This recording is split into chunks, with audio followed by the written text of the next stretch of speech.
I still remember that day like it happened only yesterday. The hall was glowing with golden lights, soft music playing in the background, guests smiling, cameras flashing.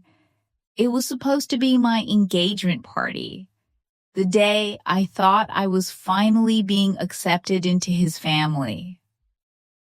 I stood there in my best dress, hands slightly shaking, forcing a smile every time someone congratulated me. But deep inside, I felt something strange, like I didn't belong there. And then I saw her, my future mother-in-law. She walked in like she owned the entire room.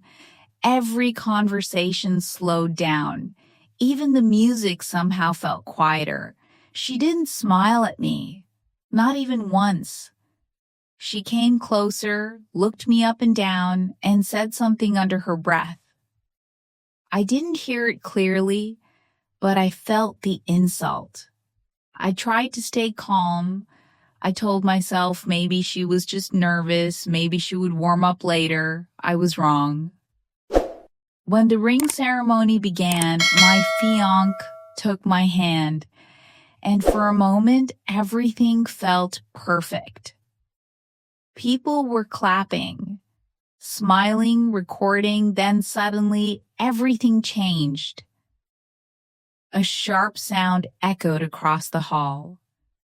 Before I could even understand what was happening, she slapped me right across my face. Gasps filled the room instantly.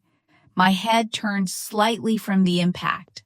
My eyes widened in shock. My ears were ringing.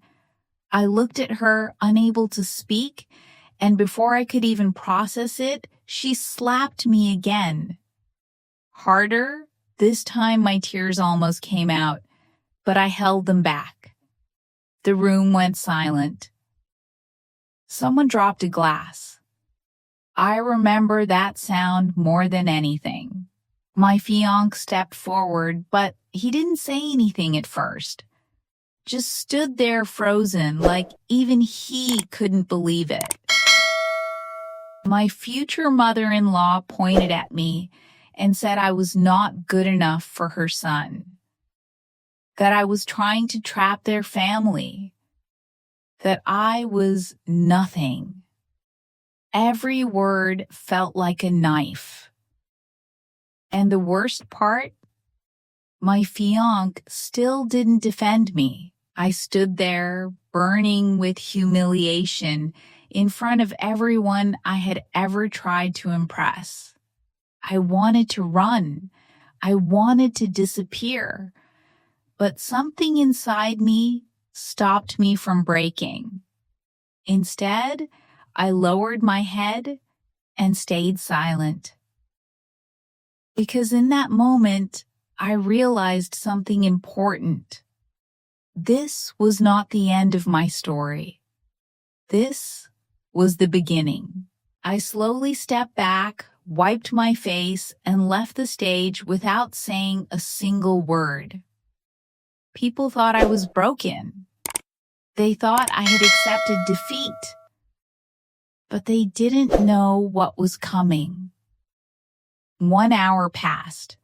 The party continued without me. Laughter returned.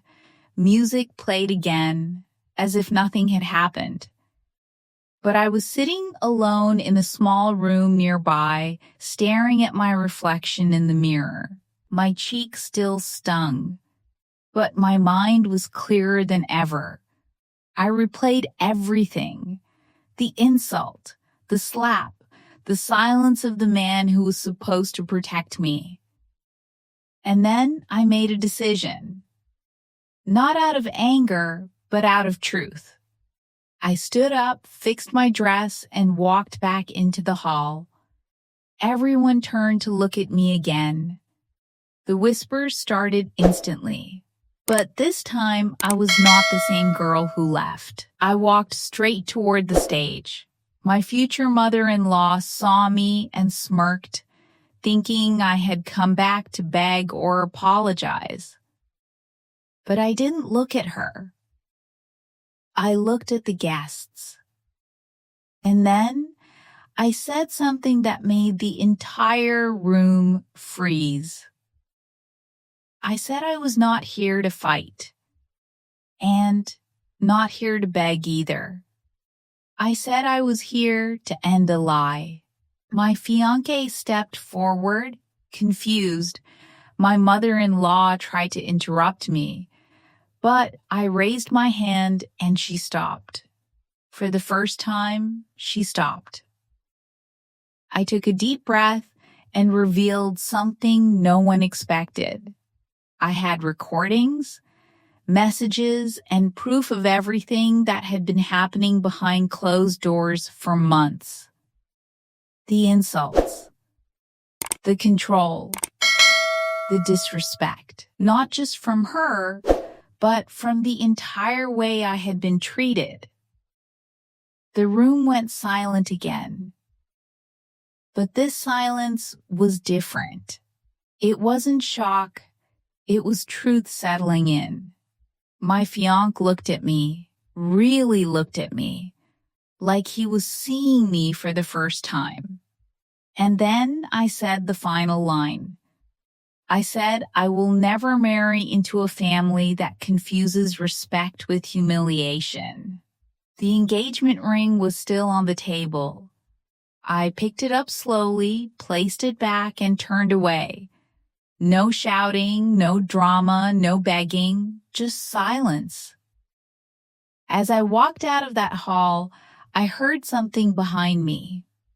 No applause, no laughter, only chaos as everything they believed about me started falling apart.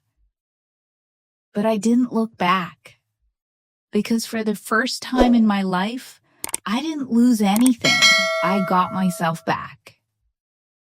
And sometimes, that is the real revenge.